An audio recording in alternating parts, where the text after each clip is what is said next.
പ്രമാദമായ കേസിൽ പ്രതികളെ വെറുതെ വിട്ടതിൽ ദുരൂഹതയുണ്ടെന്ന് വി ഉണ്ണിത്താൻ പറഞ്ഞു. സംസ്കാരത്തിലും മൂല്യത്തിലും മുന്നിലുള്ള കേരളത്തിലും അന്വേഷണത്തിൽ സ്വാധീനമുണ്ടാകുന്നില്ലേ എന്ന സംശയമുണ്ട്.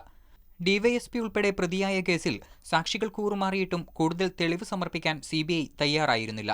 ഈ കേസിലെ കോടതി വിധി സമൂഹത്തിൽ ക്രിമിനലുകൾ ഉണ്ടാകാനേ ഉപകരിക്കൂ എന്നും ഉണ്ണിത്താൻ പറഞ്ഞു. വരും തലമുറയ്ക്ക് കൊടുക്കുന്ന സന്ദേശം ഇവയൊക്കെ പരിഗണിച്ചിട്ടാകണം പലപ്പോഴും കേസുകളിലെ വിധി ഉണ്ടാകേണ്ടത്. അല്ലെങ്കിൽ വീണ്ടും വീണ്ടും ക്രിമിനലുകൾ ഉണ്ടാകാൻ ഇടയാകുന്നതാകും വിധികൾ. തന്റെ കേസിൽ CBI അപ്പീൽ സമർപ്പിക്കുമെന്നാണ് പ്രതീക്ഷിക്കുന്നത്. കോടതിയിൽ പൂർണ്ണ വിശ്വാസമുണ്ട്. പ്രതികൾ ശിക്ഷിക്കപ്പെടുമെന്നാണ് പ്രതീക്ഷയെന്നും ഉണ്ണിത്താൻ പറഞ്ഞു. ഒരു പ്രമാദമായ കേസിൽ ഇത്രയും പ്രതികളെ വെറുതെ വിടുന്നതിൽ എന്താണ് സംഭവിച്ചതെന്ന് അറിയില്ല.